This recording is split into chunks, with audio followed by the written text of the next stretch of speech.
Baik, saya Bina Hendrian.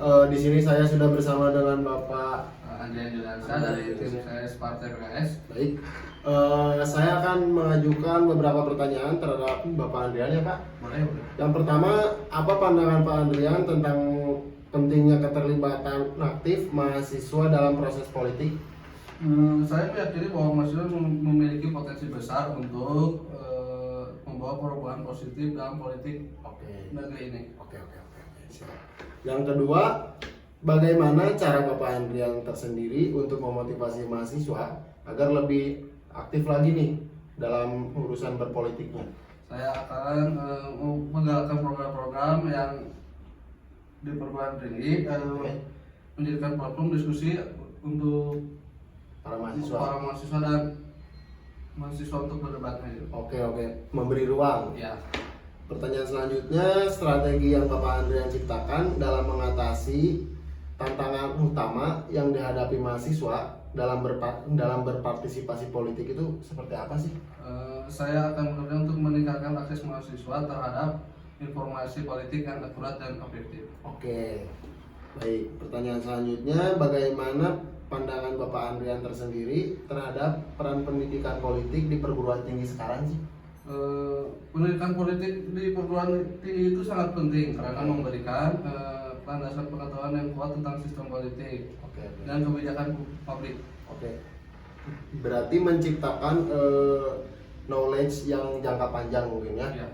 Pertanyaan selanjutnya, apakah dari Bapak Andrian tersendiri memiliki inisiatif khusus yang Bapak sendiri rencanakan untuk meningkatkan keterlibatan mahasiswa dalam pengambilan keputusan politik sih Pak?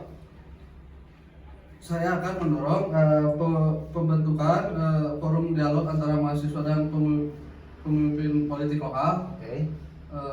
Untuk memfasilitasi pertukaran gagasan dan masukan yang Oke. konstruktif dalam proses pembuatan kebijakan. Memberi ruang untuk perdebatan. Iya, Oke. lebih tepatnya itu. Pertanyaan selanjutnya, bagaimana cara Bapak Andrian tersendiri menghadapi perbedaan pandangan politik nih Pak di kalangan mahasiswa untuk menciptakan dialog-dialog yang cukup produktif?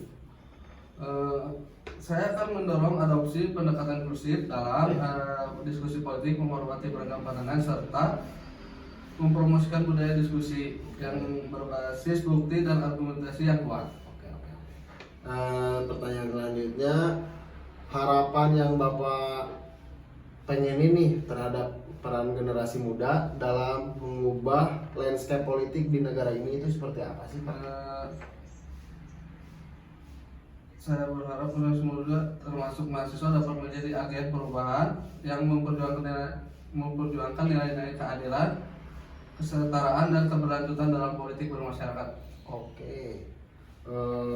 Pertanyaan selanjutnya, bagaimana pandangan Bapak tersendiri terhadap penggunaan teknologi yang dapat memotivasi dan mengorganisir mahasiswa untuk tujuan-tujuan politik di era sekarang Pak? Teknologi memiliki peran krusial dalam memfasilitasi komunikasi dan mobilisasi mahasiswa. Saya akan mendukung beberapa penggunaan platform digital untuk memperluas jangkauan kampanye politik dan menggalang dukungan. Oke, benar itu hal yang sangat akurat buat diciptakan di era sekarang ya. Baik, pertanyaan selanjutnya, langkah konkret yang akan Bapak Andrian ambil untuk mengatasi apati politik di kalangan mahasiswa seperti apa sih Pak? Seperti Saya akan mengadakan workshop dan okay. seminar-seminar tentang pentingnya partisipasi politik serta relevansi kebijakan publik dalam kehidupan sehari-hari mahasiswa. Oke, baik. Nggak kerasa nih kita berada di pertanyaan terakhir. Bagaimana cara Bapak Andrian melihat tanggung jawab pemerintah dalam menciptakan lingkungan yang mendukung keterlibatan politik khususnya buat mahasiswa nih Pak? Pemerintah memiliki tanggung jawab untuk menciptakan kebijakan pendidikan politik yang inklusif, menyediakan akses yang adil terhadap sumber daya politik, serta mempromosikan nilai-nilai demokrasi semua lapisan masyarakat. Jadi poinnya pemerintah harus memiliki tanggung jawab untuk memperluas lagi pandangan politik terhadap masyarakatnya gitu mungkin ya. Ya, betul. Baik, sekian Pak. Terima kasih banyak. Sama, Pak.